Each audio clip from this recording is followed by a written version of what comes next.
Isa na namang magandang araw mga katropang maglalado na ito na naman ang ating mga alagang manok. Ito nga pala yung alaga kong manok na tinatawag din kanyunan. Kaya siya tinawag na kanyunan kasi yung kanyang palong ay mayroong butas. Yan po, ikinokondisyon yan dahil malapit ng ilaban. At ito rin yung iba kong mga alagang manok. Yan yung alaga kong manok na mayahin na broodcock.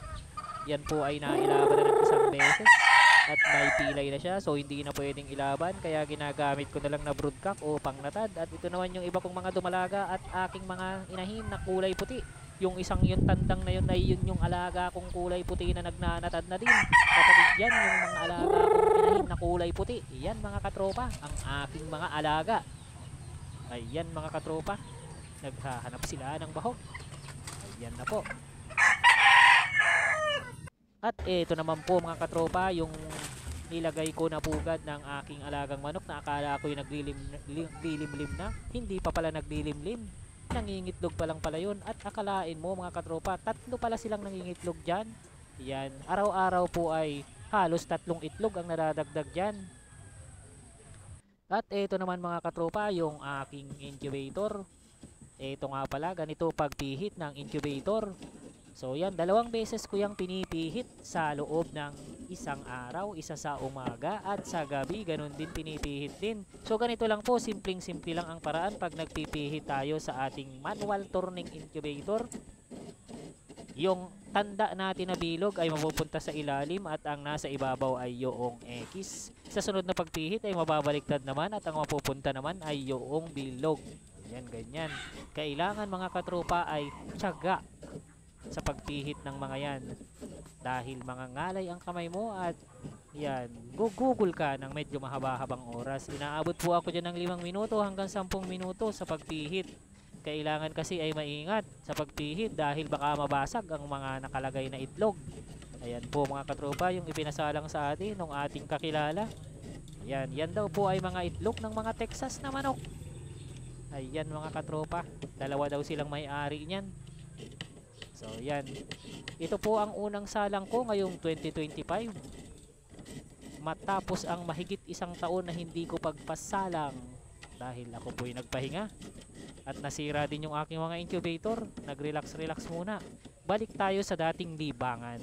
Yan mga katropa, ganyan ang pagpihit. Utay-utay, dahan-dahan, kailangan ng tiyaga. Yan. At tatandaan po natin mga katropa na yung sensor ng ating thermostat at sensor ng ating hygrometer o yung pang-read natin ng humidity ay dapat ay nasa gitna para eksakto ang pagsukat. Huwag po nating hahayaan na mapunta sa pinakang ilalim o doon sa may gilid. Nasa gitna, nasa pakantapat ng ilaw. Ayan mga katropa. So medyo mahirap ang pagpihit dito sa bandang gitna kasi nagsisiksikan yung mga itlog. Yan. Pihit lang ng pihit. May nagsobra nga pala dyan 2, so inilagay ko na lang sa ibabaw. Pero kapag marami na ay hindi po advisable na maglagay ng mga itlog sa ibabaw niyang mga nakasalay na kasi mababawasan yung init. Nasubukan ko na po yan nung mga unang pagpapisa ko, pinagparatong-patong ko. Mababa po ang hatching rate. Talagang isang layer lang po dapat. Ang pwede nating gawin kung gusto nating makapagsalang tayo ng marami, pwede tayong maglagay pa ng isang tray dito. Yan, bali 2 tray yung ating ilalagay, 2 magkasunod na tray. Ayan mga katropa, malapit nang matapos. Yan, tiyaga-tiyaga lang ang kailangan. Pag medyo mabilis ay inaabot lang ako dito ng mahigit 5 minuto sa pagpipihit ng mga itlog na pinapasalang. So medyo marami yung naisalang ko ngayon, gawa ng medyo maliliit naman yung mga itlog na ipinasalang. Hindi katulad yung ng mga itlog ng heritage chicken dati na isinasalang ko na talagang malalaki. Mahigit 50 peraso lang ang kasya dito dati kapag ka heritage chicken, ang itlog ng heritage chicken ang nakasalang. So ngayon ito ay mga itlog ng Texas, kaya naman nagkasya ang mahigit 1 tray, 2 tray. 62 pieces po yan mga katropa. Yan. So para sa kaalawan ng lahat, paano ang bayad sa mga nagpisang itlog? Depende po sa nagpisa na sisiw. Pag nagpisa, kada nagpisang sisiw ay 20 pesos at dun sa mga hindi naman nagpisa ay may charge na 5 piso. Ito mga katropa, ang reading niya sa hygrometer or sa humidity niya sa loob is 51% ang humidity. So hindi po natin hinahayaang bumaba sa 51% ang humidity. Malaking bagay po yan. Ang ginagawa natin na technique para hindi bumaba sa 51% ang humidity ay naglalagay tayo ng tubig sa ilalim. Ayan, sinisika po natin na ang humidity ay 50% hanggang 65%.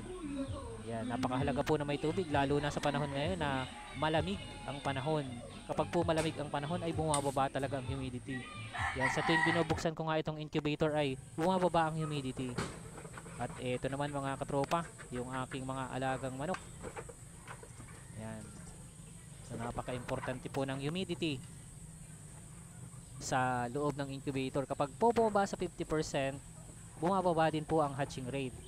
May epekto po yun dun sa mga embryo ng sisiw sa loob ng itlog. Kasi nga lumiliit yung mga sisiw na nabubuo dun sa loob ng itlog kapag mababa ang humidity. Yan. So meron tayong target na humidity.